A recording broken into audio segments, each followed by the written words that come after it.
Hey guys, and welcome to my channel. I'm Kristen, and today I'm sharing with you guys a table and stool makeover. I am so excited for this, so let's get into the video.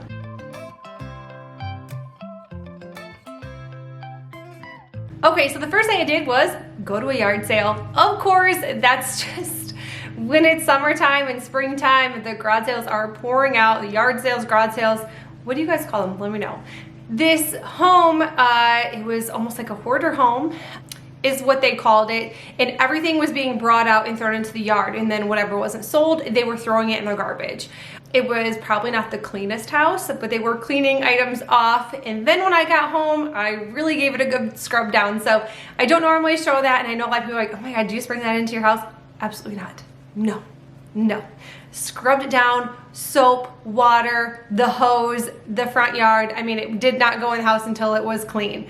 Next, after that was clean, I started sanding the tops of the stools and the top of the table.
I did not do anything with the legs, although I feel like maybe I should have. So whatever they were painted with or made with, it was so shiny. I really should have just roughened up the edges, but instead I decided to get out the good old primer. So I just used a Kills primer, did one coat of that, and then 4 coats of the Rust-Oleum linen white chalk paint. So I'm just gonna throw this out here because I know I'm gonna get so much smack or so much shade from my baby paintbrush. You guys, I did invest in some really nice paintbrushes, but for some reason with all of these like tiny spaces, I felt so much more comfortable using a tiny little paintbrush. Like, I was able to get the edges without having to tape them. Like, it just made my life a little bit easier using a small paintbrush. So yes, this might have taken me 3 total days using this tiny paintbrush. I'd kind of go back and forth and I'm like, oh, I don't like this one. And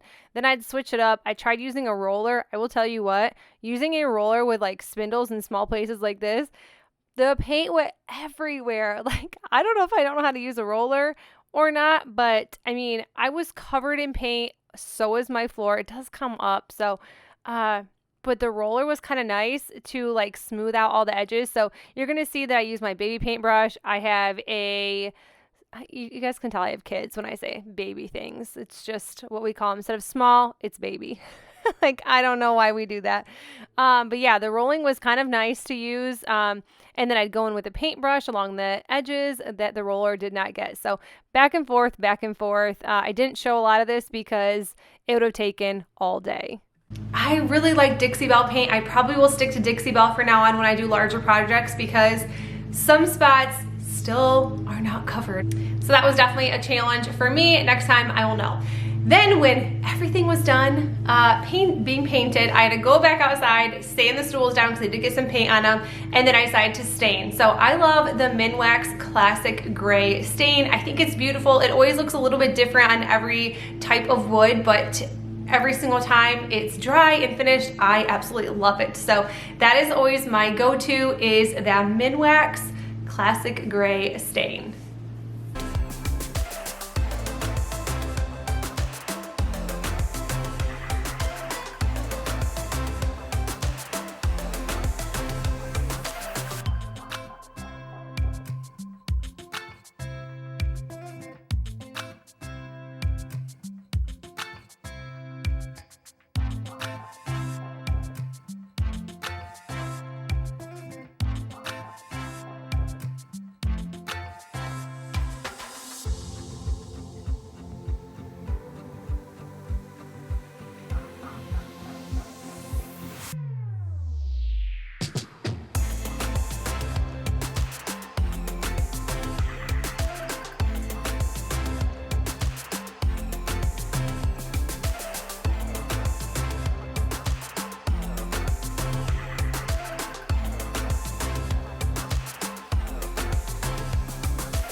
once everything was dry, finally was the day that I could use my sealer. I used a polyacrylic can. It is cheaper than the spray. I also just think it works a little bit better, and I did not have any bleed through whatsoever. I love the polyacrylic. This was the clear satin, and I just picked it up at Walmart.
And then I just waited a few hours for it to dry and brought it inside. So this stool and table is actually for my girls. My dining room table is always a disaster. Either one's doing Legos, painting, drawing, coloring, there's markers, and you know, I don't mind until it's time to eat and then we have nowhere to eat. So I thought this would be a great table and stools for my girls to draw on, color on, and you know, if they're not finished with their project, no worries, they have their own table. It doesn't need to be cleaned up right away as if we were using our dining room table. I found a really cute centerpiece for this. It says create. It was $12.99 or $12.49 from Hobby Lobby when they had their 75% off sale, and I thought it would be perfect for crayons, markers, colored pencils, glue sticks, whatever they decide or whatever they choose to put in there. You guys, that is it for the video. I hope you enjoyed it. If you did, please make sure you give this video a thumbs up. If you're new to my channel, consider sticking around and subscribing. I will see you all in the next one. Bye!